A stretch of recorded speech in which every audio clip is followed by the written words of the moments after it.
You are wasting your time if you still think endless cardio is the fastest way to lose belly fat. Most people trying to lose belly fat make the same exhausting mistake. They lace up their shoes, hit the treadmill, and grind through 45 minutes of moderate to high-intensity cardio day after day, week after week. The scale barely moves, the belly stays, the frustration builds, and eventually they quit, convinced their body is simply broken or their metabolism is working against them. But here is the truth that most fitness content refuses to say out loud. Traditional cardio is not the most efficient tool for burning stubborn belly fat. In fact, for many people, it is actively making the problem worse. The issue is not effort. The issue is biology. Your body is not a simple machine where calories in minus calories out equals fat loss. It is a deeply intelligent, adaptive system that responds to stress, hormones, and signals in ways that can either unlock fat or lock it away. When you understand the biological mechanisms behind fat storage, you stop fighting your body and start working with it. That shift changes everything. To understand why belly fat is so stubborn, you need to understand how fat storage and release actually work at the cellular level. Fat cells, known as adipocytes, are not passive storage containers.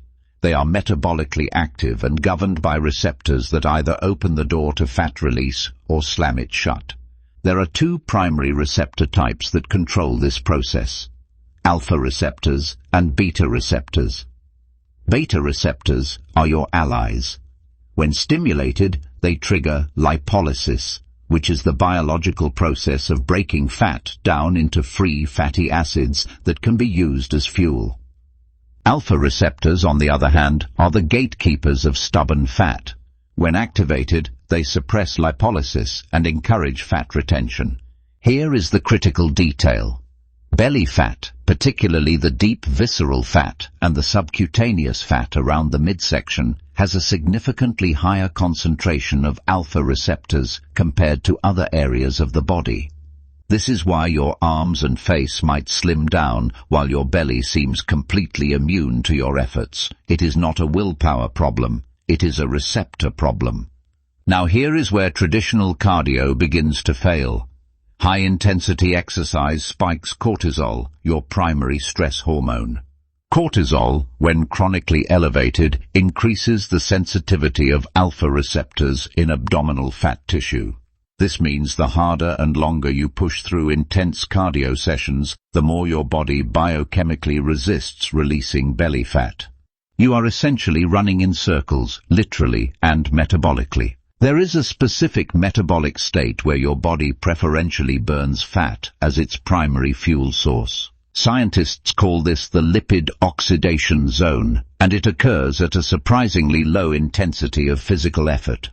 Research consistently shows that the peak rate of fat oxidation, meaning the point at which your body burns the highest percentage of calories directly from fat, happens at roughly 50 to 65% of your maximum heart rate. For most adults, this translates to a brisk walk, not a run, not a cycling sprint, not a high-intensity interval training session. At higher intensities, your body shifts its fuel preference toward glycogen, the glucose stored in your muscles and liver. Fat burning actually decreases as a percentage of total energy expenditure once you push past that moderate threshold. This is one of the most counterintuitive facts in exercise science, and it is the reason why walking, done consistently and intentionally, outperforms traditional cardio for stubborn fat loss over time. Walking keeps cortisol low, keeps alpha receptors from becoming hypersensitive, and keeps your body in a state where beta receptors can do their job and release fat efficiently. The ancient Stoic philosophers were known for their walks. Marcus Aurelius, Epictetus, and Seneca all practiced deliberate, unhurried movement as a form of both physical and mental discipline. They were not rushing, they were not performing, they were moving with intention and without stress. This is the pace that unlocks belly fat. The protocol is simple, and that simplicity is its power. Walk for 45 to 60 minutes at a brisk but fully conversational pace, meaning you should be able to speak in complete sentences without gasping. Do this 5 to 6 days per week, ideally in the morning before your first meal, in a fasted state. Here is why the fasted component matters. When you wake up, your insulin levels are at their lowest point of the day. Insulin is a powerful inhibitor of lipolysis. When insulin is low, beta receptors become more responsive, and the body is far more willing to tap into stored fat for fuel. A fasted morning walk in the lipid oxidation zone with low cortisol from the calm, steady pace creates the ideal hormonal environment for releasing stubborn abdominal fat. You are not destroying your body, you are signaling it to open the vault. And this is exactly why so many people are moving away from exhausting workouts and turning towards simpler, lower stress methods that actually work with the body instead of against it. One program that's been getting a lot of attention lately uses short daily stretching routines designed to support metabolism, mobility, circulation, and fat burning without intense cardio or punishing gym sessions.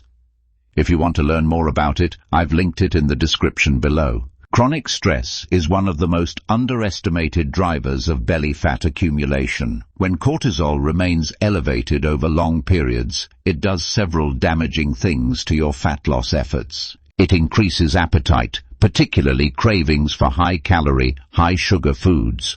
It promotes the conversion of circulating nutrients into visceral fat. It elevates insulin resistance, making it harder for your cells to properly use glucose and easier for fat to accumulate around the midsection. And as mentioned, it sensitizes alpha receptors, locking fat inside the very cells you are trying to empty.